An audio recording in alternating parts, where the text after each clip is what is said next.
In this video we look at poo. Oh, I found shit. And look for waterfalls. Yes. Oh, I can see them.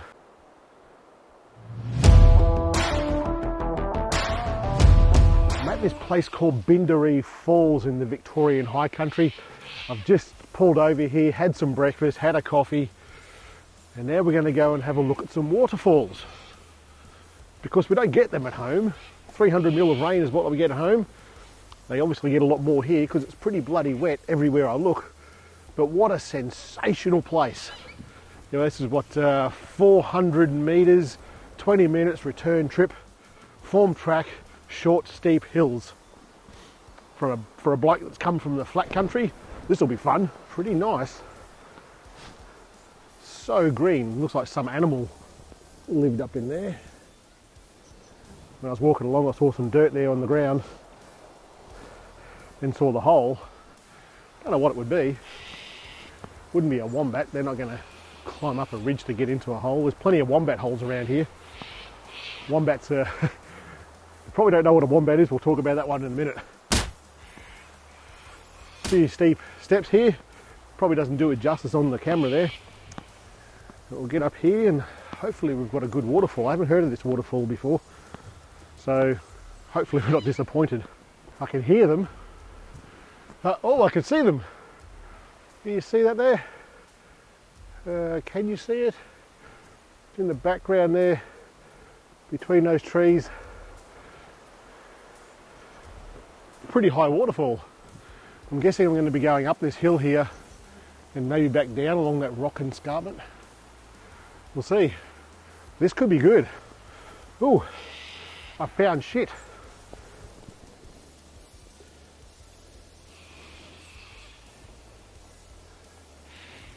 Can you see that there? Not sure what it is, what animal it was. I don't know. Maybe deer, probably not deer. I don't think deer shits like that. There's a bit of scrape marks around here. Fair bit of scrape marks. It could be wombat. I don't know what a wombat shit looks like. But there's lots of scrape marks through here and down there, I think. I dare say it's gone down that way. Whatever it was. I'm guessing a wombat. Who knows? Getting pretty close now. Ho ho ho! Oh wow, this is awesome. Have a look at that.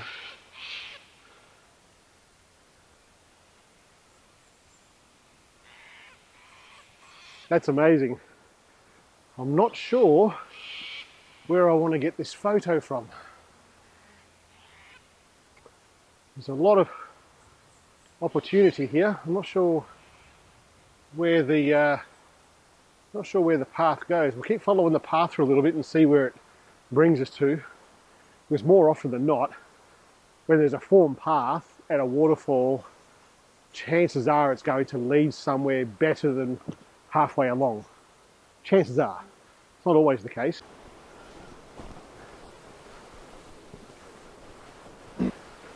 Oh, it's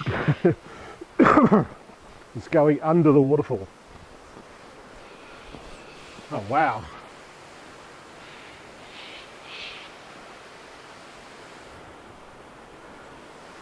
Now, that's a lot of waterfalling down there. No pun intended.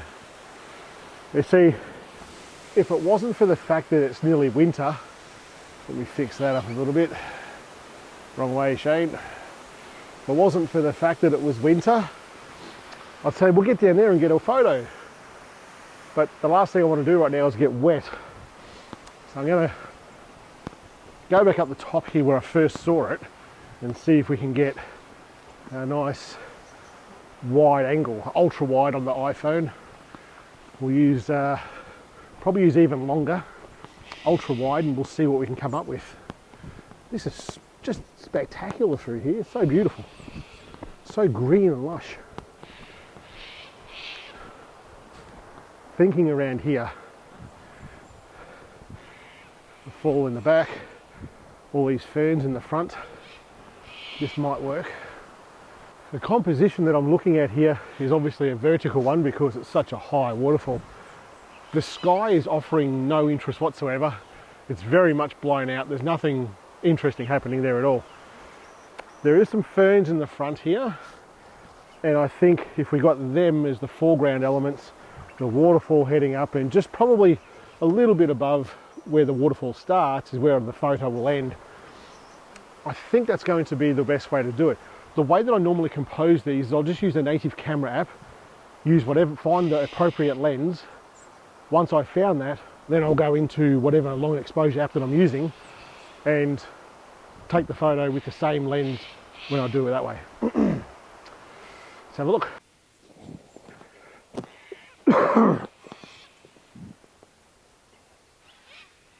Composition, happy with that. I'm just going to duck over to even longer now. Where are you? There you are. We'll leave it on frame averaging. It's on the same lens that I'm using there. Just going to touch out there for the waterfall. How long should we go for? We'll go for 30 seconds. Hit the shutter and wait. It's shooting raw, so it's going to show us what's blown out.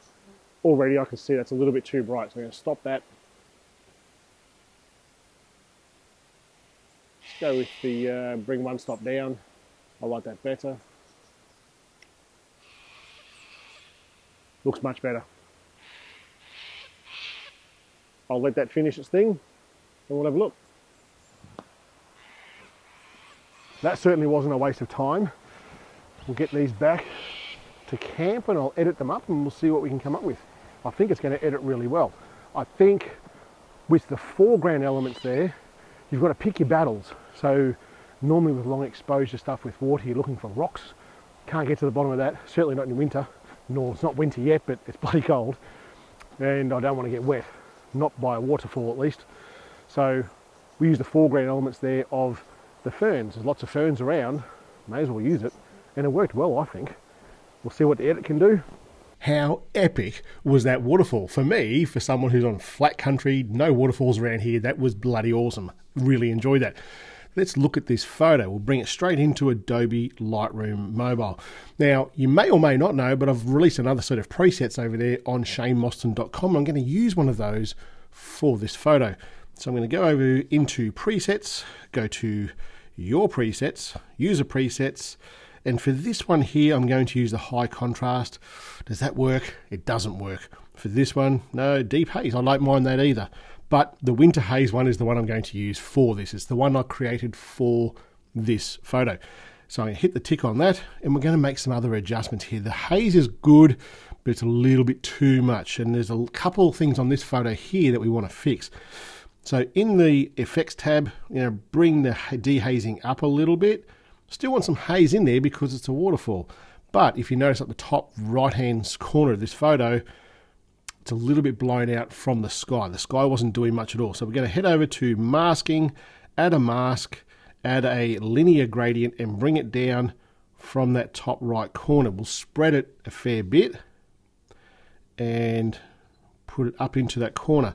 Now from that we'll hit to the effects tab again and we're going to hit the dehazing, slide it up a little bit and add a little bit of clarity to that. Now that, before, after, that looks pretty bloody good. So over there on the website, shanemoston.com, you can get these presets right there and then. I'll put this photo as well, the edited photo, on the website so you can see it and see what it does all for yourself.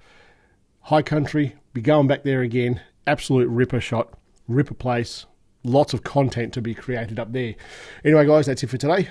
I'll catch you later.